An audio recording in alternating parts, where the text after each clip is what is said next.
Bom dia a todas e todos da comunidade Paz e Bem.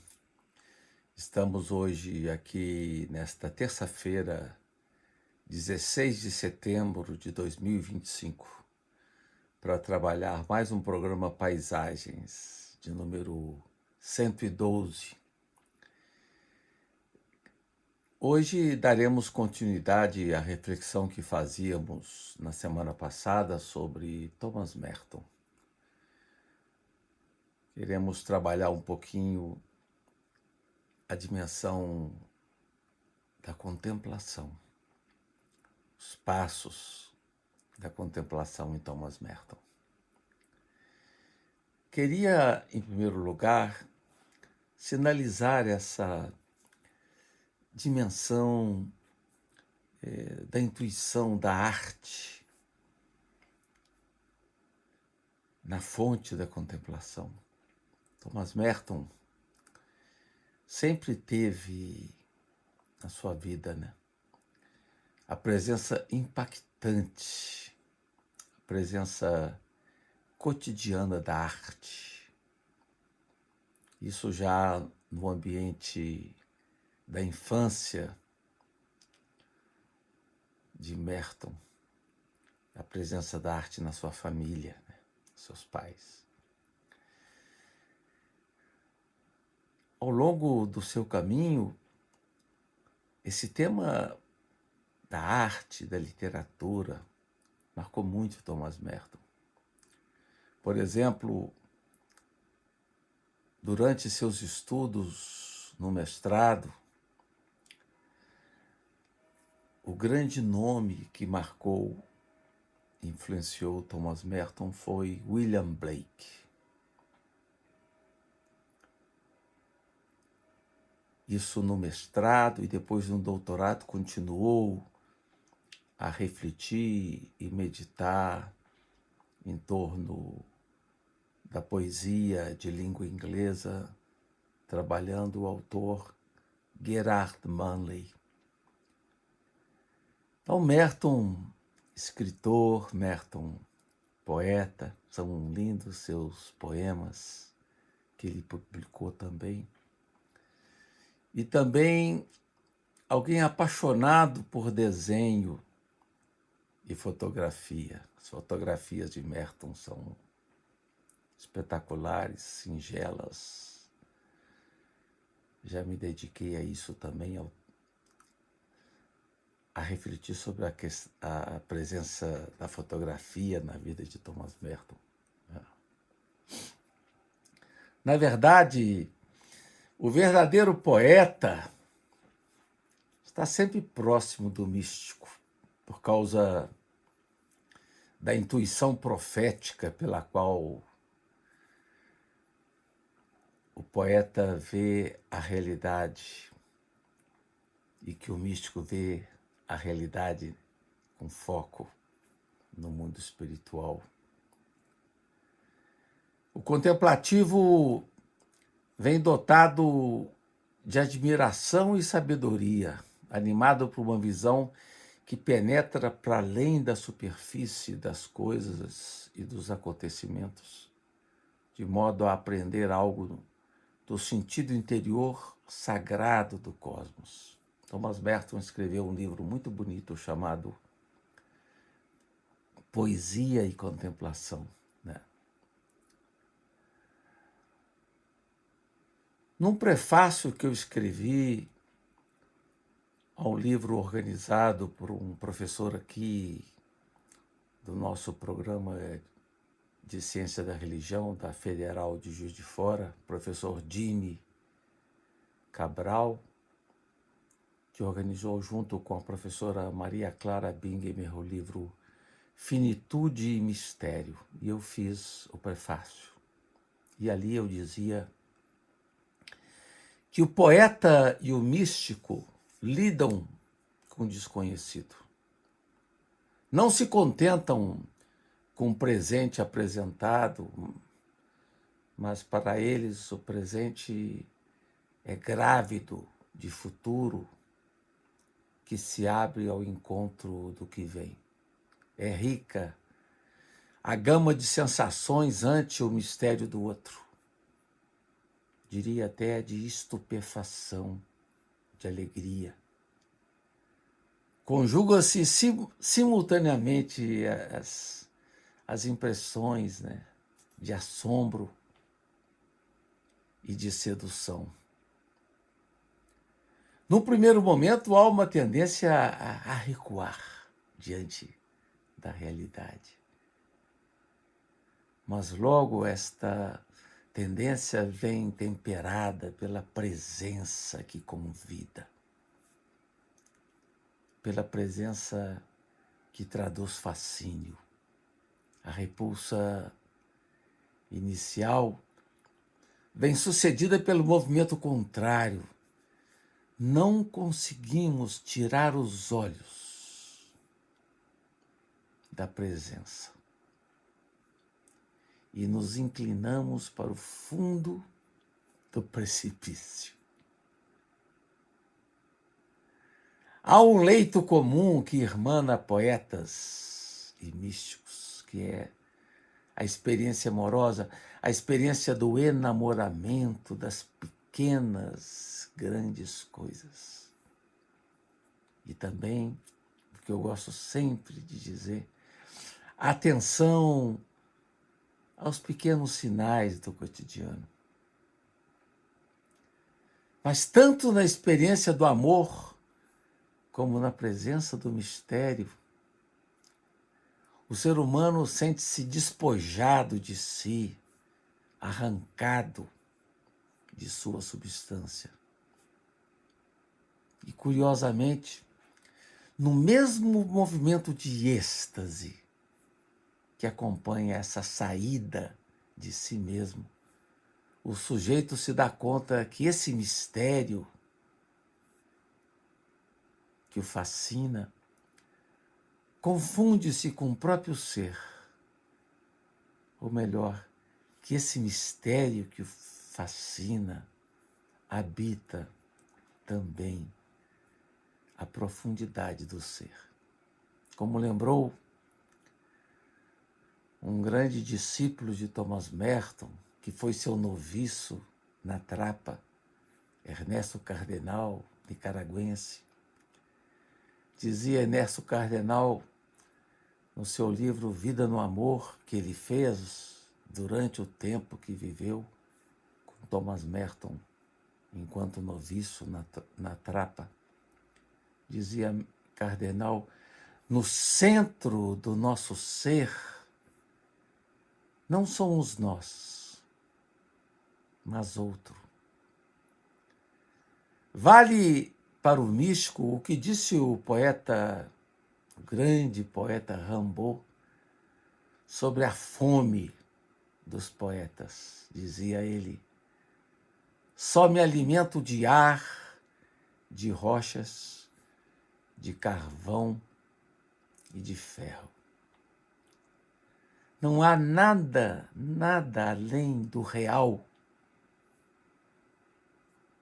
na visão do poeta e do místico. Mas nesse real brilha uma presença, a deslumbrante presença de tudo. E há que seguir atento esse rastro, esse aroma, essa fragrância. O grande místico capadócio Gregório de Nissa definia bem esse mistério na sua homilia sobre o Cântico dos Cânticos. Ele dizia, ou falava da presença de um perfume difuso que se espraia por toda a criação, para além de todos os nomes ou pensamentos. Então você vai ao mistério tocado pelo aroma da presença desse aroma, desse perfume difuso que se espraia por todo lado. Merton sublinha igualmente que a poesia e a música têm também algo em comum. com a experiência contemplativa.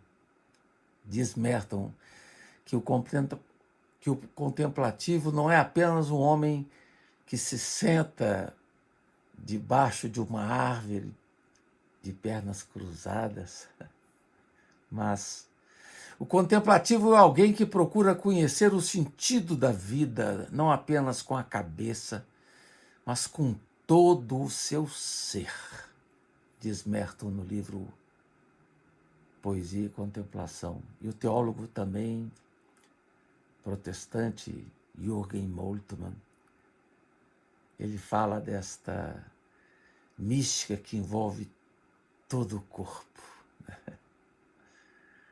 Que envolve todos os sentidos.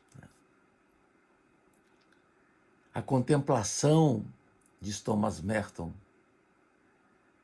no seu livrinho Poesia e Contemplação, a contemplação é a própria plenitude da vida inteiramente integrada. A oração é o coroamento da vida e o coroamento de todas as atividades da vida. E Merton, durante a sua trajetória, teve uma grande correspondência com escritores de seu tempo. Dedicou um livro falando dessa correspondência. Um livro chamado A Coragem da Verdade. Eu acho que esse livro não foi publicado em português.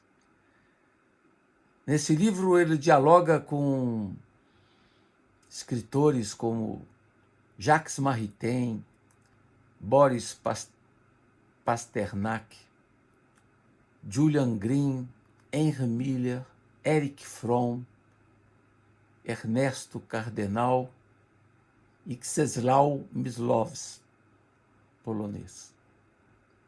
E também Merton teve sempre um carinho muito particular com a poesia brasileira. Ele escrevia muito por uma monja beneditina que morava em Petrópolis, no estado do Rio, correspondeu-se com ela, né?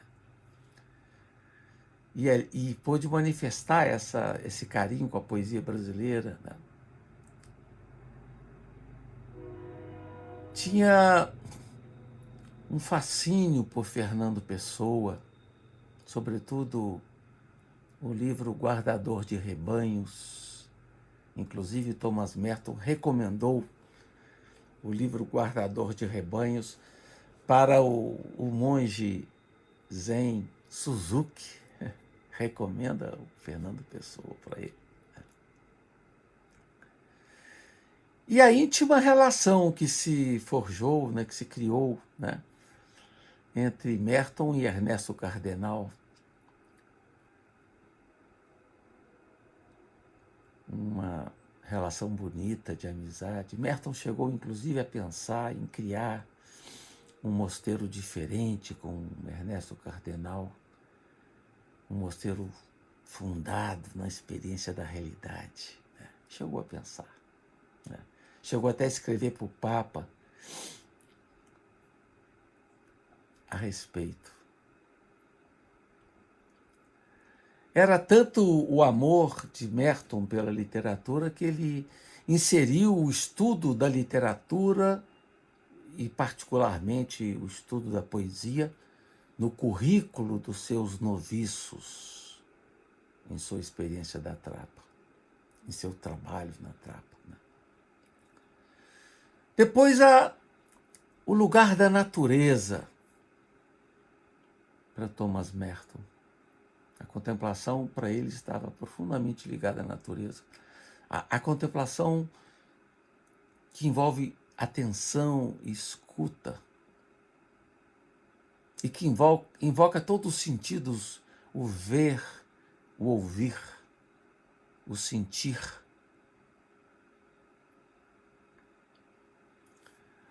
Eu tinha falado da presença da poesia, só uma coisa que eu me esqueci, que é importante sublinhar, o impacto que teve na vida de Thomas Merton do diário de Raíssa Maritain.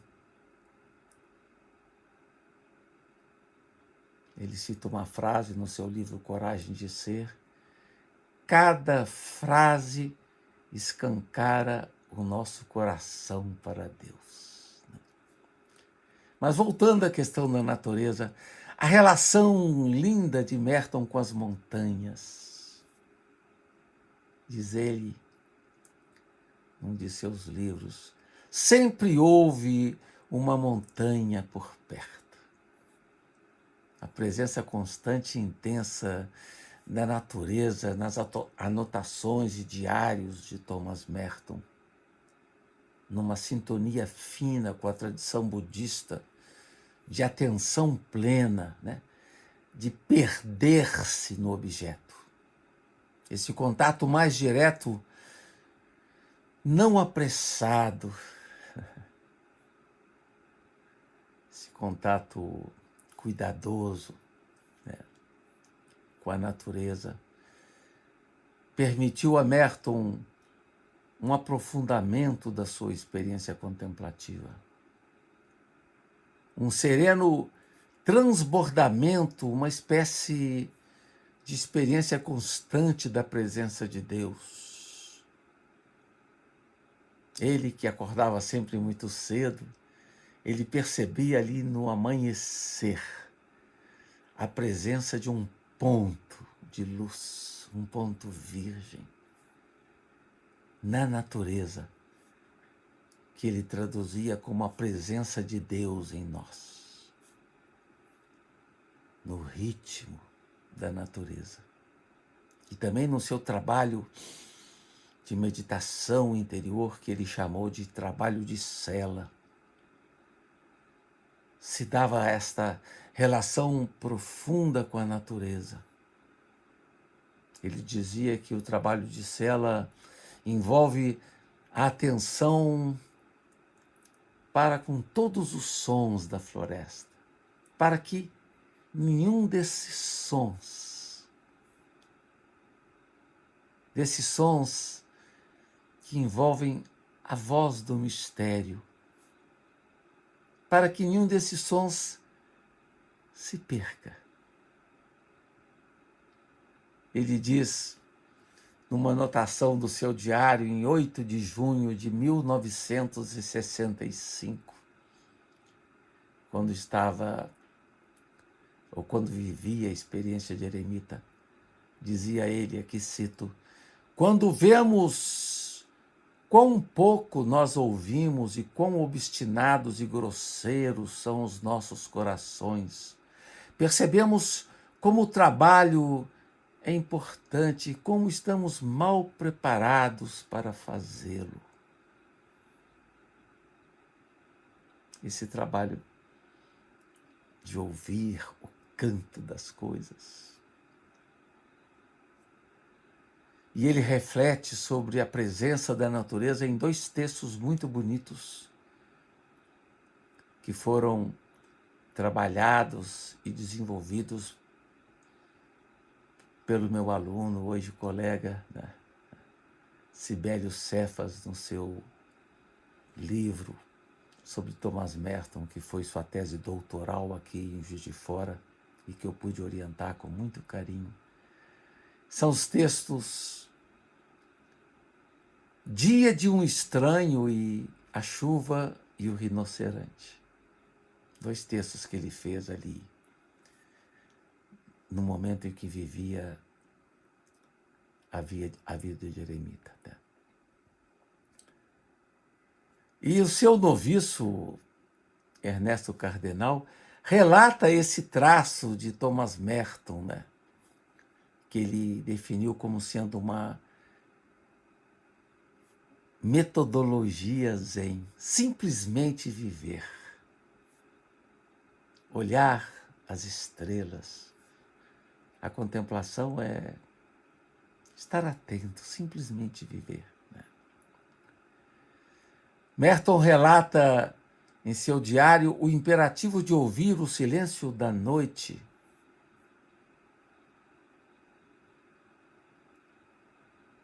de captar o mistério das coisas no meio da natureza. E quanto mais Merton avançava em sua vocação contemplativa, mais sublinhava a importância da abertura à natureza. E uma relação que se aprofundou quando Merton, ao final da vida, visitou os Himalaias e pôde perceber o grande silêncio das montanhas, a sua grande paixão por uma montanha chamada Kanchenjunga, puramente branca, diz ele, absolutamente branca. A montanha que revelou a ele um outro lado que escapa ao ocular do fotógrafo. Dizia Merton, há um outro lado da montanha. E dizia, a total beleza da montanha só aparece quando se concorda com um paradoxo impossível, ou seja, a montanha é e não é. É quando, então, nada mais é preciso dizer. A fumaça das ideias se desvanece e a montanha é vista. Então, essa bonita, íntima relação de Merton com a natureza. Mas, então, esse momento de contato com esse grande místico que eu convido todos vocês a buscarem conhecer mais de perto, começando talvez pela biografia que temos acesso em português, A Montanha dos Sete Patamares. Agradeço a todas e todos que estão me ouvindo ou que vão me ouvir, a toda a comunidade, paz e bem. Agradeço ao Felipe Albani pelo constante trabalho de apoio técnico. Me despeço de vocês antes, nesse período que antecede o início da primavera. E mando um abraço a todas e todos, com muito carinho, e que tenham uma linda semana. Paz e bem.